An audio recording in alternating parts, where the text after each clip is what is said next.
காலிஃப்ளவர்னாவே பகடா தான் எல்லாருக்கும் ஞாபகம் வரும். இந்த காலிஃப்ளவரை வந்து நான் பகடா பண்ண போகிறதில்ல, குழம்பு தான் வைக்க போகிறேன். இப்போ வந்து எப்படி செய்யலான்னு பார்க்கலாம் வாங்க. கொதிக்க வச்ச சுடுதண்ணியை ஒரு பாத்திரத்தில் ஊற்றி கட் பண்ணி வச்ச காலிஃப்ளவரை இது உள்ளே போட்டு கொஞ்சம் மஞ்சத்தூள் போட்டு நல்லா கொஞ்சம் நேரம் இருக்கட்டும்ட்டு நம்ம வடிகட்டி எடுத்துருவோம். இதில் வந்து பூச்சிலாம் இருக்கும், அதனால் இதில் சுடுதண்ணியில் போடும்போது அந்த பூச்சி வந்து கீழே தங்கிடும். இதை வந்து திருப்பி நம்ம வந்து வேறு பாத்திரத்தில் மாற்றி எடுத்துக்கலாம். இதுக்கு தேவையான வெங்காயம், தக்காளி, பூண்டு, கருவேப்பிலை எடுத்து வச்சுருக்குறேன்.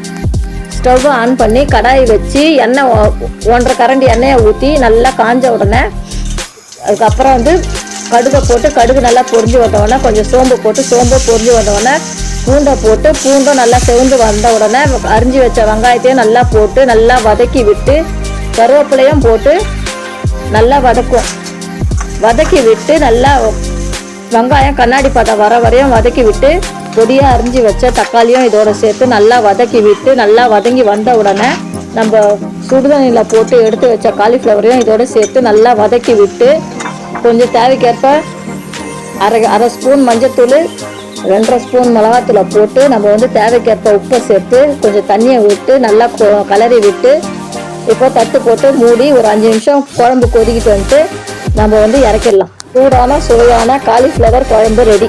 இந்த வீடியோ உங்களுக்கு பிடிச்சிருந்தா லைக் பண்ணுங்கள், ஷேர் பண்ணுங்கள், சப்ஸ்கிரைப் பண்ணுங்கள்.